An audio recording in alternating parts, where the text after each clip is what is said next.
25 years, it's always been in the top 5, top 10, if not number 1, among the top 250 movies of all time on the Internet Movie Database. So there really is something about this movie that people just like, regardless of critics or people trying to frame it as a great movie.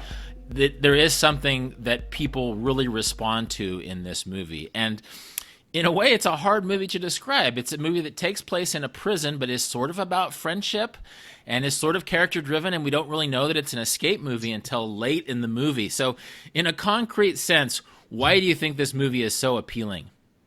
I actually have a whole theory about this after teaching it so much. And I didn't have it originally, but it's developed over the years. And essentially it's this. I think it's an upside-down fairy tale.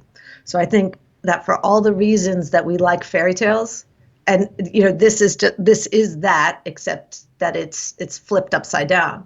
Our Prince Charming, Andy Dufresne, right, is not Prince Charming in the beginning. Or actually, let me rephrase it. I believe all the tropes of a fairy tale, right, think if you start at the end, you live happily ever after on an island. I like to believe that Red and Andy are still in Mexico, looking out at the beach. I believe that. I also think that it's actually he's an innocent man, Andy, the character of Andy Dufresne. And this is what I mean about it being inverted. And then it's when all hope is lost. He basically is the kind of person, he's like not a princess in any way. He's extremely calculating. He's the opposite of impetuous. He's the opposite of again, these stereotypes of what we think the princess in the castle is going to be.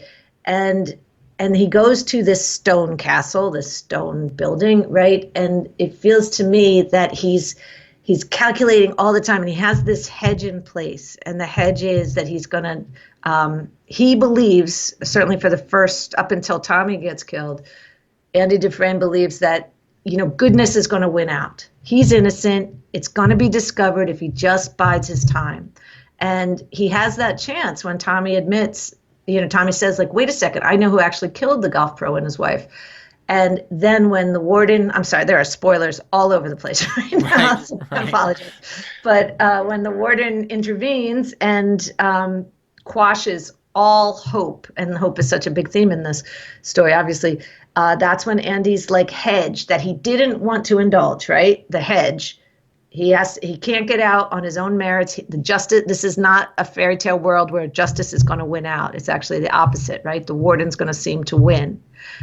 So he enacts this plan that he's put in motion years before as a hedge again, and he escapes. And then he makes it so that his platonic partner, Red, joins him. I just love it.